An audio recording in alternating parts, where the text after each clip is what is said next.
En Venezuela la gratuidad de los servicios médicos, del derecho a la salud, está esencialmente estatuida en la Constitución Nacional.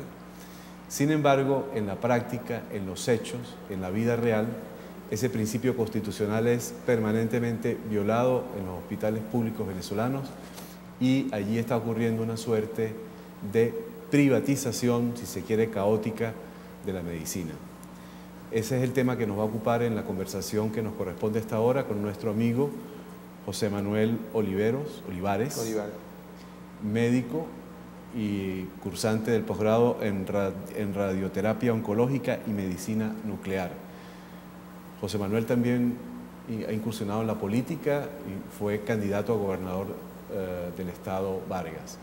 José Manuel, bienvenido a EUTV. Roberto, muchas gracias, muy buenas tardes a ti y a todos los que nos ven por internet. Explícanos por qué la gratuidad de los servicios médicos en Venezuela termina convirtiéndose en un mito. Sí, primero, decirle a todo nuestro país que todo esto lo hicimos desde la indignación y la frustración que sufrimos los médicos residentes. El médico residente es ese que usted ve cuando va a un hospital, en la madrugada, en el día, en la tarde, en la noche, como lo dice la palabra, el que vive o reside en el hospital porque se encuentra haciendo un estudio de posgrado. Es ese médico residente el que debe decirle a una madre: señora, a su hijo no lo podemos atender porque no hay quirófano. O el que debe decirle a un padre que trae a su hijo baleado: señor, lléveselo porque no hay anestesiólogo. O el que debe decirle a un padre: señor, compre esta lista de medicamentos para poder atender a su hijo. O peor aún, que es lo que me toca a mí desafortunadamente vivir todos los días, decirle a un paciente con cáncer, a una familia con un cáncer de mama, de próstata, de pulmón, que le vamos a hacer la historia, pero que no lo podemos atender, porque la máquina para la radioterapia del hospital universitario está malo desde febrero de este año. Entonces no podemos atenderlo. Y debe cruzar por todos los hospitales de la ciudad buscando quién le da una cita. Cuando va al Domingo Luciani, le dicen que dentro de 6 meses. El oncológico Padre Machado, dentro de 4 meses. En el otro hospital oncológico no los reciben. Entonces debe ir al sector privado, porque es la vida del paciente. Hay gente que se está muriendo por falta de atención. No, hay gente que se muere en este país. Nosotros hemos tenido pacientes que se mueren en este país o que progresan su enfermedad porque no hay una máquina como atenderlo. Hoy el 80% de los equipos de radioterapia a nivel nacional están detenidos, están parados. La capacidad instalada de radioterapia en Venezuela, que este gobierno hizo una gran inversión, nosotros lo reconocemos. El problema es que hoy, de 19.000 pacientes que se podían atender, solamente tenemos una capacidad instalada de 4.500, 5.000. En todo el país. Si se hizo la inversión y están los equipos, ¿por qué solamente se puede atender 4.000 de 19.000 que se pensaba? Porque tú tienes el 80% de los equipos parados, dañados por falta de mantenimiento, y además tienes todavía 8 estados del país sin servicio de radioterapia, entre los que destacan nuestros llanos, toda la región llanera, nuestro estado Vargas, Monagas del Tamacuro, no cuentan con el servicio. Ahora, ¿por qué no funciona el mantenimiento en Venezuela? Siempre terminamos el tema de la falta de mantenimiento. Las empresas que son las surtidoras de estos equipos no garantizan... Bueno, aquí hay que ir un poquito más a la historia. Todo esto es con un convenio Argentina-Venezuela. Los responsables del mantenimiento son los argentinos, porque esto se hace en el marco del convenio entre el presidente Chávez y el presidente argentino. ¿Y es tecnología argentina? Obviamente los no. cobaltos son tecnología argentina. Todo lo demás es como todo lo que hace nuestro país, recomprado. Yo te pago a ti, tú se los compras a los americanos, a los ingleses, a los escoceses en otros casos, y me los vendes a mí, evidentemente en el triple del precio. Porque eso lo hemos demostrado, lo hemos evidenciado, lo que ha sido esa triangulación. Y sin la garantía. Y además me lo das sin garantía. Y además es porque me das el equipo, me lo dejas ahí y no te haces responsable. Porque hay una suerte de pelea entre el ministerio y la empresa que en nuestro país tiene la representación de esta fábrica, entonces no quieren que ellos toquen el equipo. Pero más nadie sabe hacerlo. Entonces, mientras ellos resuelven su pelea, o mientras se ponen de acuerdo cómo firman un nuevo contrato con los argentinos, siguen los equipos parados. Ese tratamiento en privado cuesta alrededor de los 50, 100 millones de bolívares. Mire, y yo lo he visto, la familia los hace, venden el carro, empeñan las prendas, venden todo lo que tengan para salvar la vida de un familiar. Pero vamos a ponernos más llanos, Roberto, en el día a día, no en la parte oncológica, que es de cosas más traumáticas. Un padre de familia que gana el sueldo mínimo, su hijo se montó en una mata de mango, se cayó y se fracturó un tobillo. Y él lleva a su muchacho para el hospital de coche. Cuando llega la emergencia, están los residentes que gustosamente lo atienden y dicen: señor, usted debe comprar guata, yeso, venda, povidín y vendas elásticas porque no hay en el hospital. El señor va a la farmacia y se gasta 1.500 bolívares en promedio en esas medicinas. Y este hombre gana 2.400, gana sueldo mínimo. Lo que quiere decir que se gastó la mitad de su sueldo en atender o en curarle el tobillo a su hijo. Entonces, por eso nosotros hemos mantenido que la salud pública en este país no es gratuita. Nosotros mostrábamos la semana pasada documentos oficiales de nuestros hospitales donde nos informan a los médicos, los no hay. No hay vancomicina, no hay ceftriaxona, no hay antibiótico de primera generación, de segunda generación, no hay analgésico. Lo que quiere decir, para ponerlo más llano, que si usted lleva a su padre, a su madre, a su hijo a la emergencia del hospital, luego de pasar horas en una emergencia congestionada con unos médicos que ven pacientes en la silla, en las esquinas parados, cuando logra hospitalizarlo le dice, señora, está hospitalizado, pero usted debe comprar ese ceftriaxona o ese efepime. Ir a un hospital público es como ir a una clínica, pero en peores condiciones. En peores condiciones y pagando menos. Porque promedio de lo que le cuesta un familiar, un paciente hospitalizado en un hospital, es de 500 a 1.000 bolívares. Porque incluso muchos hospitales ni el alimento le están dando, como en el caso del algodonal y otros hospitales del país. En los Magallanes de Catia. En los Magallanes de Catia, que mostramos también la carta donde oficialmente decían que no había comida. Entonces, ¿dónde está la gratuidad de salud? ¿Dónde está el Sistema Nacional Público de Salud gratuito que establece nuestra Constitución? No existe. Cuando revisamos entonces la respuesta del gobierno, nosotros, bueno, nos quedábamos alarmados, porque la respuesta del gobierno ha sido la más pobre que ha dado en sus últimos tiempos. El gobierno te dice que va a solucionar el problema de 11 hospitales. Me parece magnífico, pero en este hospital hay 240 hospitales. Pero con anterioridad a esta inyección creo que son de 900 millones de bolívares, ¿no? La nueva inversión. Sí. Claro, pero con anterioridad se han invertido más de 45 créditos adicionales en salud. Eso te iba a decir, con la ministra Sader hubo una serie de inversiones, incluso en infraestructura. ¿Qué pasó con todo eso? Bueno, la ministra Sader nos dejó la ministra Sader y el ministro Mantilla. Que echar la historia un poquito para acá. Yo estaba en tercer año de medicina cuando hicieron la famosa remodelación de las emergencias en Caracas. Yo estaba en tercer año de medicina, me gradué de médico, hice el año de rural, fui candidato a gobernador en Vargas y todavía la emergencia del Hospital Vargas de Caracas, mi hospital de escuela, seguía abandonada y destruida. La inauguraron hace escasos 2 meses. Así están 621 obras inconclusas en distintos hospitales de nuestro país. Con los presupuestos aprobados, con presupuestos extras, consumidos, adicionales y consumidos, y entonces nadie sabe ni dónde está la obra ni dónde está la plata. Pero si buscamos un poquito más, entonces vamos a revisar las misiones del gobierno. Roberto, Barrio Adentro, una bandera del gobierno, muy exitosa electoralmente, muy buena idea, Barrio Adentro 1 en lo que es la prevención de la política pública de salud. Pero Barrio Adentro 1, tenemos más de 4.000 módulos cerrados, de 6.800 que hay. Más de la mitad de los módulos cerrados y abandonados. Le seguimos pagando todos los médicos a los cubanos, en un promedio de $6.000 mensual que cuesta cada médico que se encuentra en nuestro país. Barrio Adentro 2. El 45% de los CDI tienen en mano los tomógrafos, los resonadores y los ecos. Y el promedio de cita en Barrio Adentro 2 es de 3 a 5 meses. Pero repite eso, ¿tienen malos los tomógrafos, resonadores y ecos, que son los que se encuentran en los centros de tecnología, que es Barrio Adentro 2? Si son equipos recién inaugurados y el mantenimiento, puestos en servicio, ¿por qué se echan a perder tan rápido? El mantenimiento. Si usted tiene un carro y no le cambia el aceite, no le echa gasolina, no le cambia el filtro, se le va a parar. Si usted tiene un equipo que además que lo sobrecarga por el colapso del sistema y no le hace el mantenimiento adecuado porque no pagó el mantenimiento, se va a dañar. Y en este caso, ¿quiénes son los suplidores? De esos equipos, Cuba.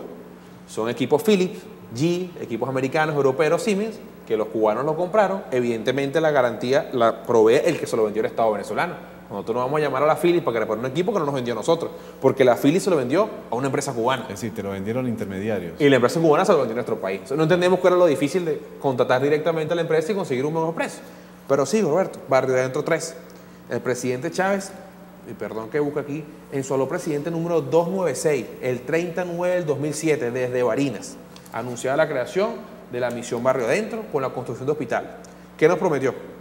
Hospital General y Gastroenterológico del Vigía, Hospital General y Toxicológico de Barinas, Hospital General de Urología en Valle de la Pascua, Hospital General Materno Infantil de San Fernando de Apure, Hospital Cardiológico de Adultos en Montalbán, Centro Nacional del Cáncer en Guarena, que luego lo mudaron a Montalbán. Todo esto tenía que estar listo para el año 2010, anunciado en el 2007.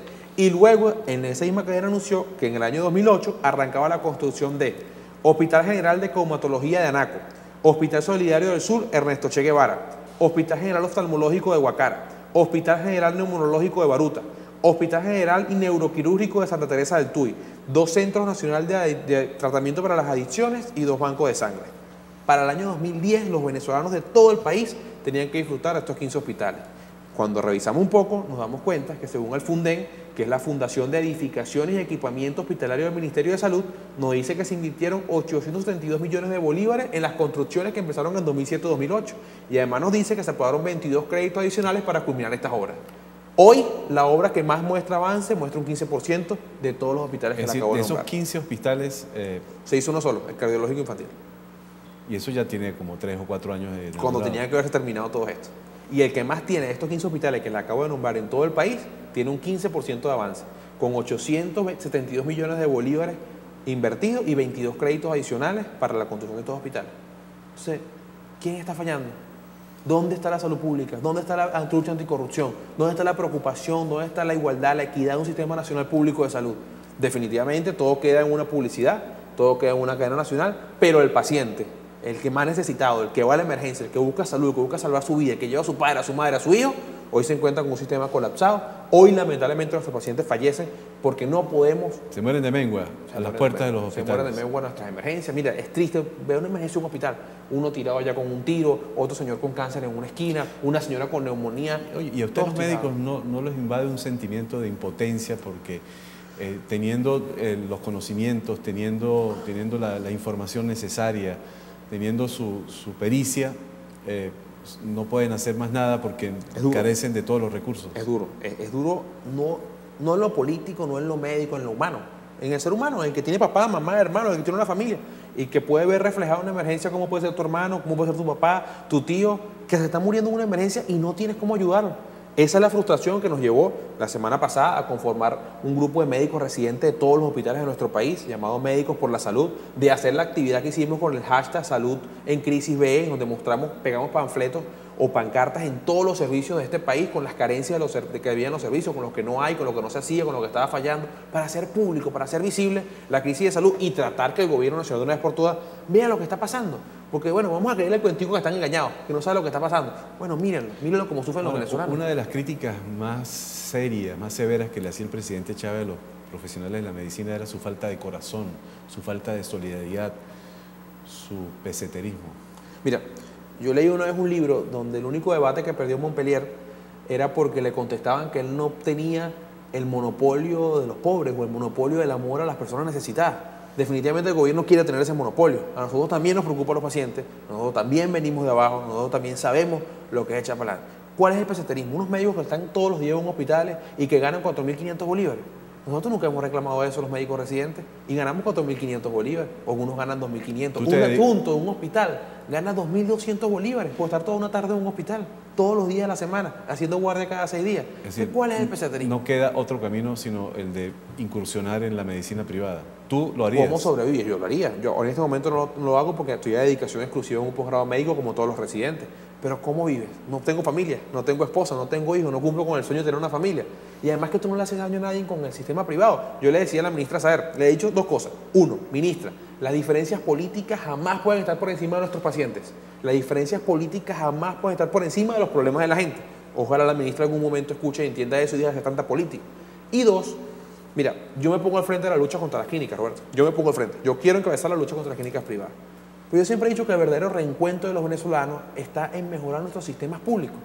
¿Qué tenemos que hacer? Bueno, que la gente deje de ir a la clínica porque el Hospital Vargas es mejor. Pero, que la gente deje de ir a Clínicas Caracas porque en el Hospital Universitario de Caracas la máquina de radioterapia funciona. Eso suena loable y sería lo ideal. Sin embargo, después de 50 años de democracia representativa y de 14 años de chavismo, una conclusión fundamental es que los servicios públicos en lo que tiene que ver con la atención médica han sido siempre deficientes en Venezuela y que ahora simplemente son peores.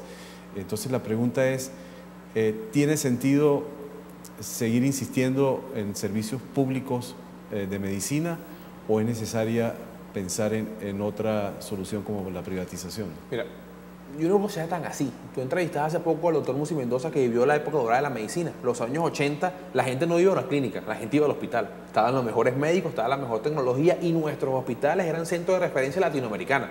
El Vargas, la Maternidad, el JM de los Ríos, el Clínico Universitario. Los últimos 10 años de la llamada Cuarta República y estos 13 años de desinversión han destruido un sistema que hoy pareciera impenetrable. Yo creo que debe haber un juego mixto, debe haber un reforzamiento, una reinversión en el Sistema Nacional Público de Salud, pero sobre todo una unificación. La Constitución establece que debe haber un Sistema Nacional Público de Salud. Y hoy en Venezuela hay un paralelismo. Sanidad por aquí, Ministerio de Salud por aquí, el Seguro Social por aquí, Sanidad Militar por aquí, IPASME por aquí. Entonces tienes un paralelismo de 5 o 6 sistemas de salud que cada quien hace lo que quiere, cada quien invierte como quiere.